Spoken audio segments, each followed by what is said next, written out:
So we've been going through this 3-week series of challenging you to get into a relationship that is different than any other relationship you have. For some of you, you've been into a relationship where you talk about God and you get together regularly all the time, and it's been a blessing. And we want to hear your stories about that. But for some of you, you might resist getting into a deep friendship that talks about God, and it is in some ways like you just go in the ways of the world, and then you go, wow, I really long for a deep relationship, but I don't know how to get it. And so we believe that there's 3 elements to having a really good relationship where you can get together regularly and talk about real things. And those 3 things are, for your INT relationship, are intimate, intentional, and intellectual. Last week we talked about being intimate with someone, sharing things that are real. There's a big difference between getting together and talking about sports and the weather and things like that versus like really sharing what's going on in your heart. You know, the, hey, how are you doing? Oh, great, how are you doing? Great. You know, that kind of thing versus like, no, I'm really deeply troubled. I'm hurting. I'm joyful. I've got these friends that I'm concerned about. Whatever it is that's real, like you need someone in your life that can know you and still love you. And then you can know them and still love them. And that's this kind of relationship that we want to foster. So, intimacy takes some time. You know, like to be appropriately intimate, you have to build some trust, and you have to take some time. And that's going to involve being intentional. And so we're going to talk today about what it looks like to be intentional, to build these relationships that are going to last and really create something that's sacred.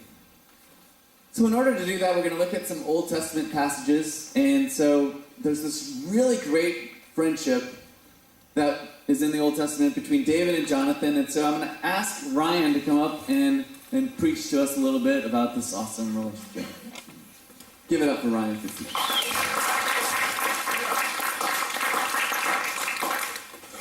All right, good morning. Good morning. So, I'll just tell you a little bit about Jonathan. So Jonathan is a character in the Old Testament. He's the oldest son of the first king of Israel, Saul. And Saul became king of Israel at a time where, you know, Israel was being led by judges and prophets. And the prophet at the time, his name was Samuel. And the people began to complain and groan about not having a king like every other nation around them. And so they cried out, and Samuel prayed to God, and he gave them an answer and said, okay, I'll give you a king. And so he provided a king in Saul, and Saul, by all means, looked like the ideal person for the job. He was tall, he was a head taller than everyone else, he was a mighty warrior, and he was good looking. And so he was successful in battle, and it seems like the glory and the pride eventually got to Saul. And so this happened through disobedience. And so there's a few different stories about this. And one of them, God directly and clearly tells Saul to destroy everything of the Amalekites, not to leave anything behind. But instead, Saul does what he thinks is better. He saves the best of the land, and he makes a monument for himself to how great he was for winning this battle. And when he's called out on this by Samuel, he doesn't take ownership of it. He says, oh, well, you know, the people pressured me into doing this.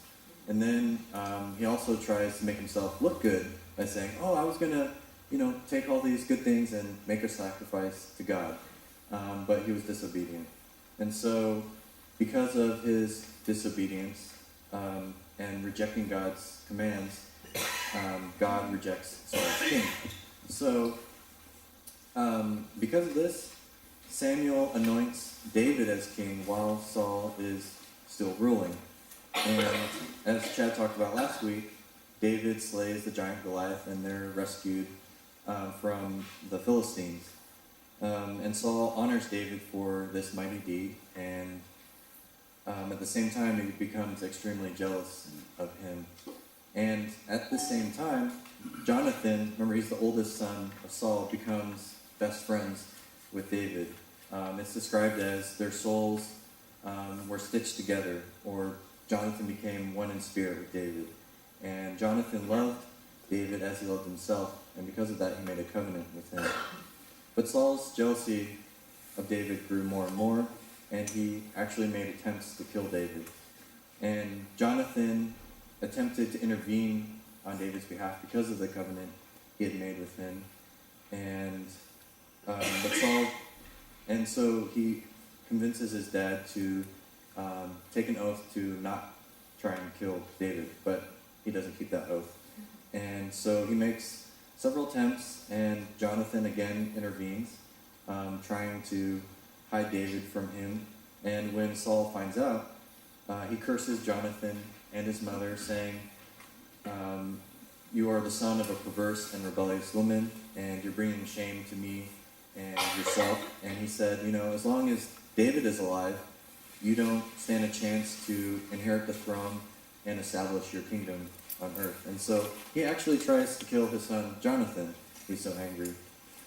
And so when I look at the word intentional and the character of Jonathan, I better understand the word intentional by looking at the opposite. And the opposite of intentional is convenient, accidental, passive, by chance, and it's unexpected. And Jonathan's friendship is anything but this. Consider what it was like to be in Jonathan's shoes and look at the context of what's happening. It must have been really exciting in the nation of Israel to have their first king ever. And then think about, okay, this first king of Israel is your dad, and you are supposed to be the person that inherits the throne from him. And so it must have been really hard for Jonathan. He should have been angry about, not inheriting the throne. He didn't do anything wrong. It was his father. Instead, he intentionally followed God, and he supported who God had chosen as king, even to the point of risking his own life for him. And Jonathan didn't stand to gain anything, from this friendship except a good friend. And he was also intentional with his father Saul, trying to call him out when he was doing something wrong, when he was trying to kill David. So not many of us find ourselves in friendships where, you're risking your life for each other, or, you're giving up your throne. But what can we learn from this? I see that this relationship wasn't convenient. Whenever we, and so I think a good example of this is my mother and father-in-law. They are always really intentional, and we have family gatherings.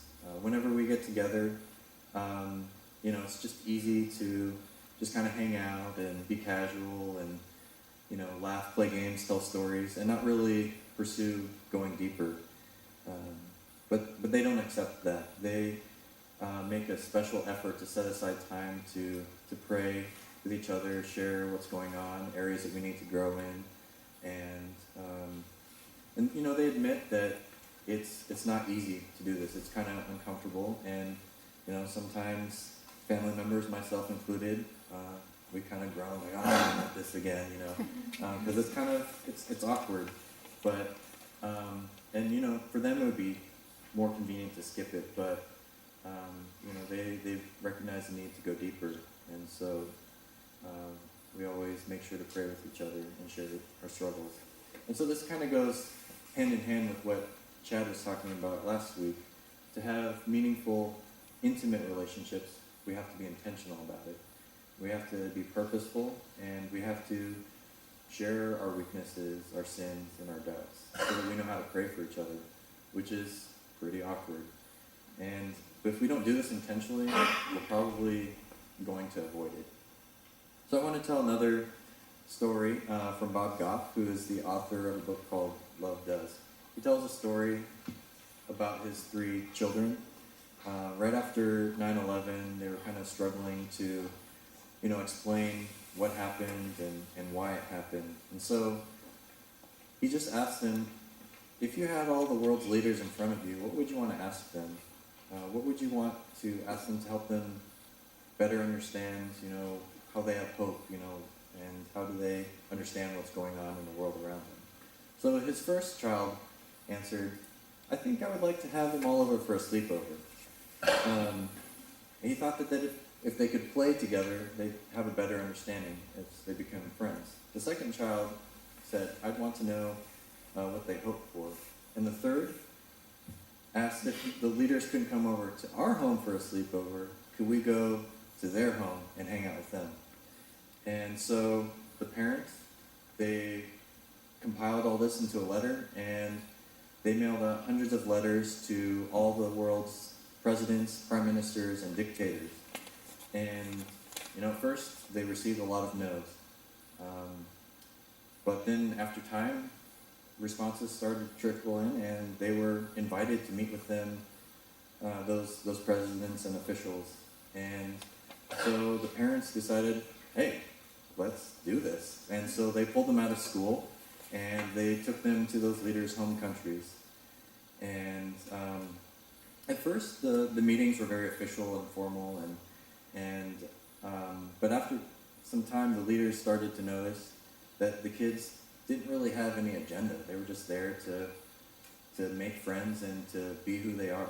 And the kids would end each meeting by giving the leaders a gift, and it was a little box, and inside the box was a key, and that key was to their front door, and along with that was an invitation to have a sleepover at their home. And the leaders of the world actually started to invite them to their home to have dinner with them and their family and their children.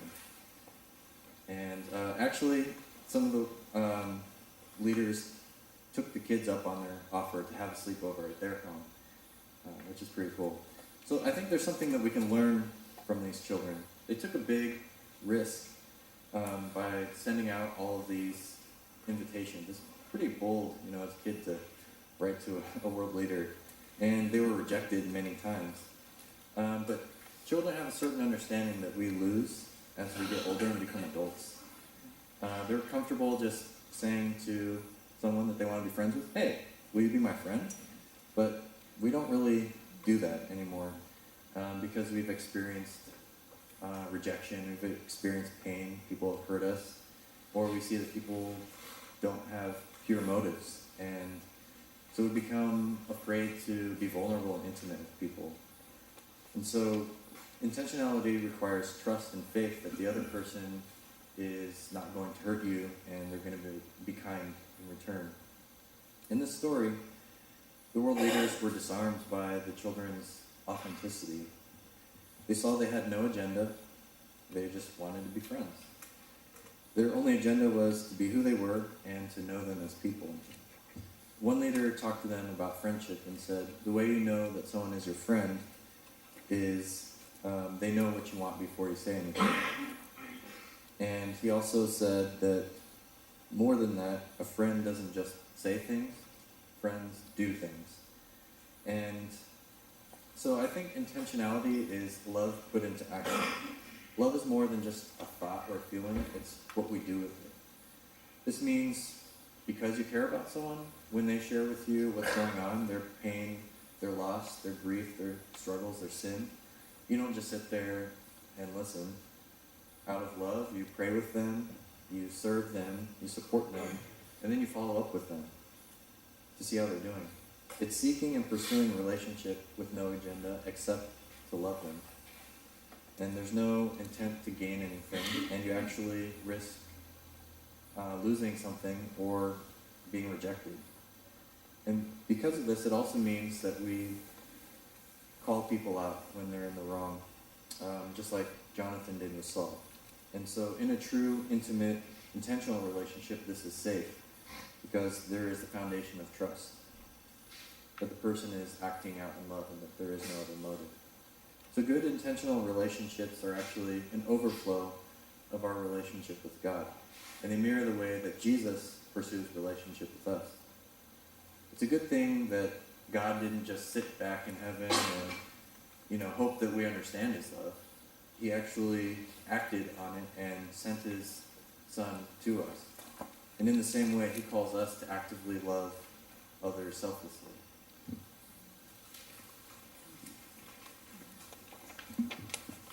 Give that to me.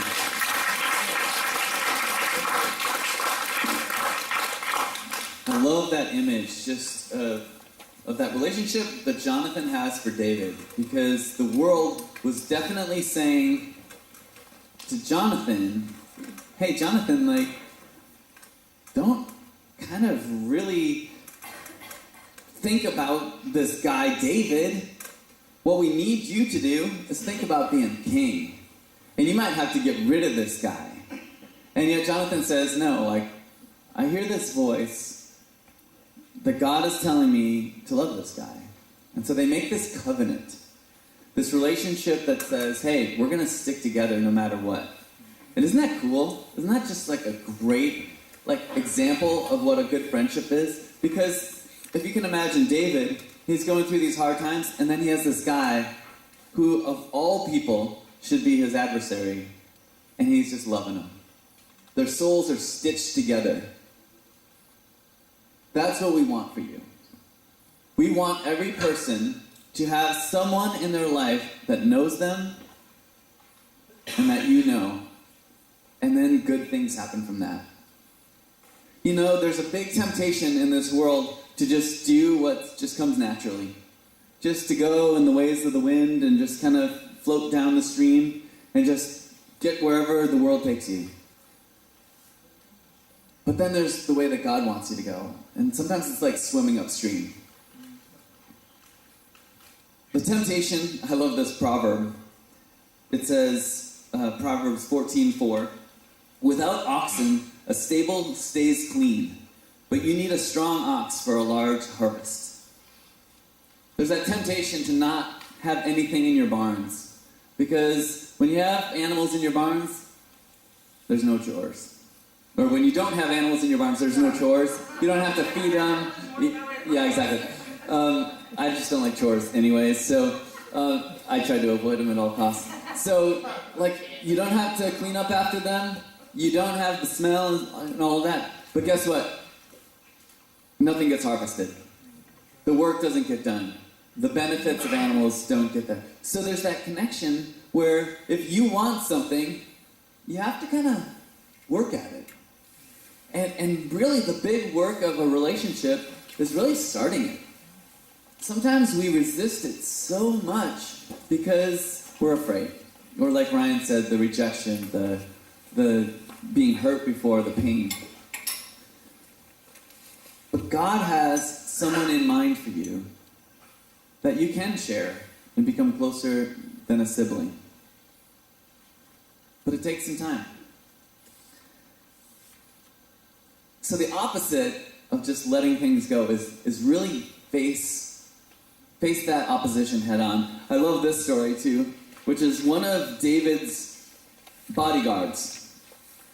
He had an army once he was king that was so great, and he had this top 30 that were his special agents, and then even had a top 3. Now this one guy wasn't in his top 3, but was very close, and his name was Benaiah. And it says if you don't look at it and really carefully read for it, you might miss it. But think of how cool this is. In 2 Samuel 23:20, it says, there was also Benaiah, son of Jehoiada, a valiant warrior from Kabzeel. He did many heroic deeds, which included killing 2 champions of Moab. Another time, on a snowy day, he chased a lion down into a pit and killed it. Now think about that story. You're walking along as soldiers, and then there's a lion there. Well, most people would say, hey, let's just keep going, make sure he doesn't attack. Not this guy. He goes after him. Not only that, but he gets him down into a pit. But then I don't know what this guy's thinking, but maybe he's thinking, wow, well, if this lion's free, he's going to attack other people and get up. I'm going to go and take care of it. Doesn't think about himself, and he just goes down there, jumps into the pit, and then kills the lion. You can understand why David made him the captain of his bodyguard, right? Because this guy attacked and went after what he was going for. Now, I think sometimes in relationships we tend to be a little bit more passive, but I want you to think about an INT relationship like this, where you say, hey, will you be my friend?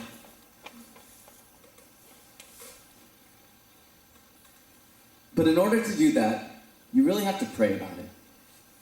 You have to pray, God, who do you want in my life that I can be open to? Who do you want in my life that's going to understand me? Someone who's willing to meet with me. Now, this isn't easy. The opposite is accidental and convenient. This is deliberate and intentional. And that reminds me of this story. There was these friends of mine up in Seattle, and they went to my church. And they told me this story, but the guy, they were just busy. They had 4 kids, and they were raising them up, and when you raise 4 kids, you get busy, and life happens, and then at some point, the kids got old. And then he looked at his kids, and he's like, whoa, they're going to move away pretty soon. And then he looked at his wife, and he goes, I'm going to be stuck with her. And I don't know her. And he really said that to me. And so he just was like afraid. And he's like, what am I going to do? And so he said this. He's like, he goes to his work. He worked for Microsoft, and he said, I'm going to show up at 10 o'clock every day, which is not normal at Microsoft. And he got there, and then he said to his wife, hey, I'm not showing up to work till 10 o'clock. So every morning, they would get their kids off to school, and then they would go get coffee. And can you imagine that first time they got coffee? This is what it was like. What'd you get? Coffee. Me too. Next time I think I'm going to get a latte. Oh, sounds nice. You know, and it was painful. It was terrible because they had slowly drifted so far apart. People who once were in love and committed, like, got busy and life happened. And then they drifted far away from each other.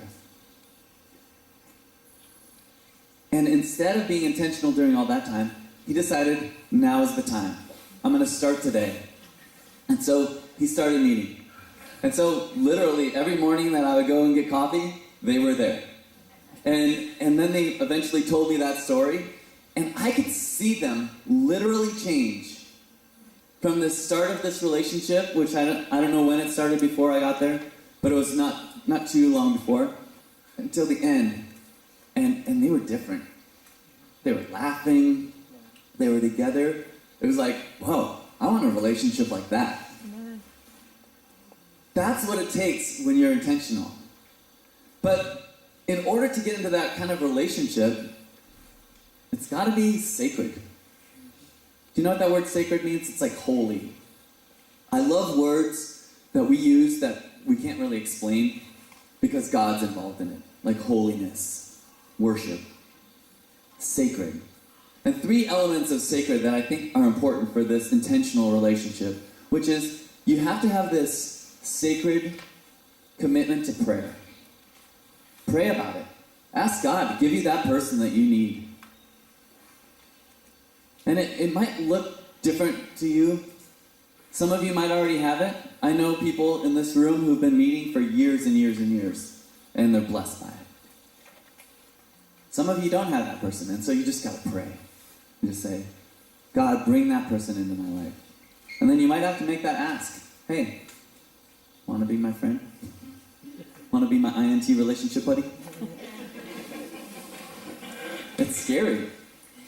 You need some courage. Then, you have to get together and make something sacred. You make a covenant. That's what Jonathan and David did. They made a covenant that said, hey, I'm in this for you. And you're in it for me. And it can't be one way. It's got to be both ways. And you got to include God into it. And you make this covenant that says, wow, something's different about this. This covenant, which is different than a promise. Promise is good, but a covenant includes God, and it becomes sacred. And then lastly, you have to guard your time.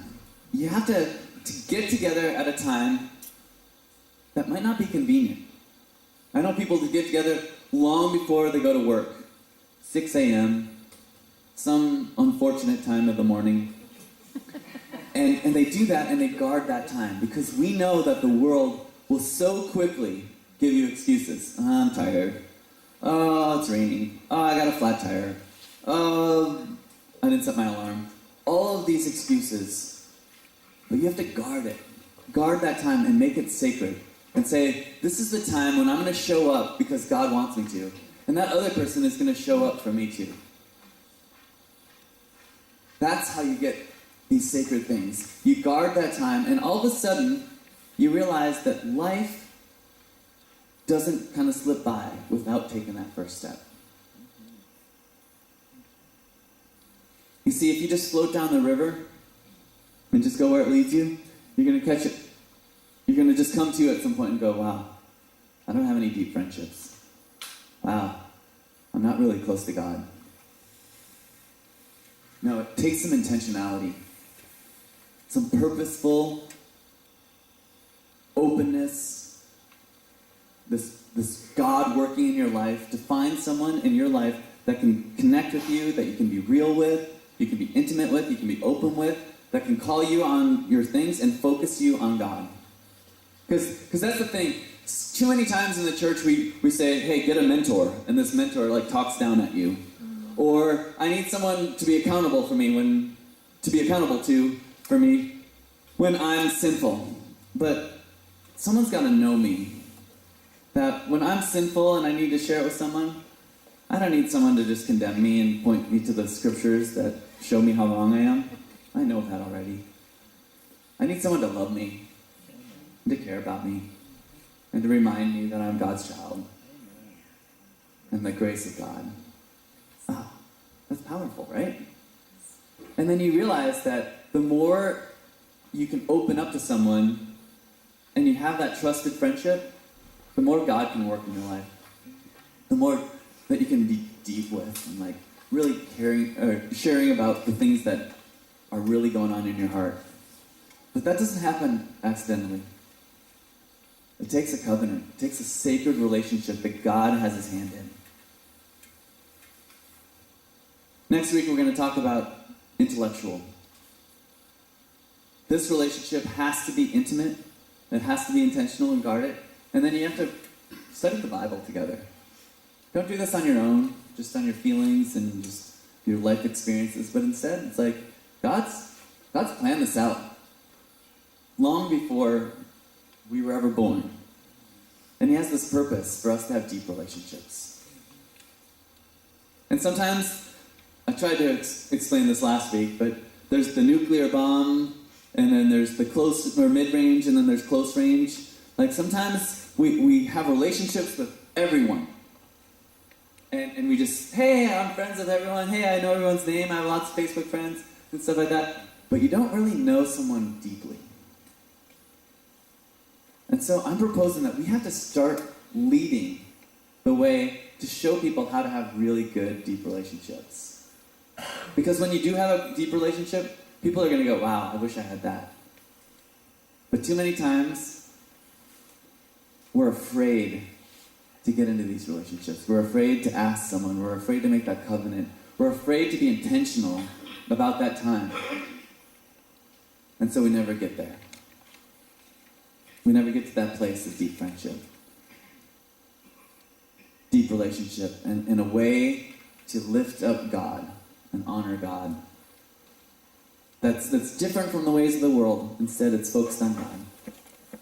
And that can make a huge difference. Huge difference in people's lives. Because then you're known, and you can know someone, and you can start getting better at loving and sharing and caring.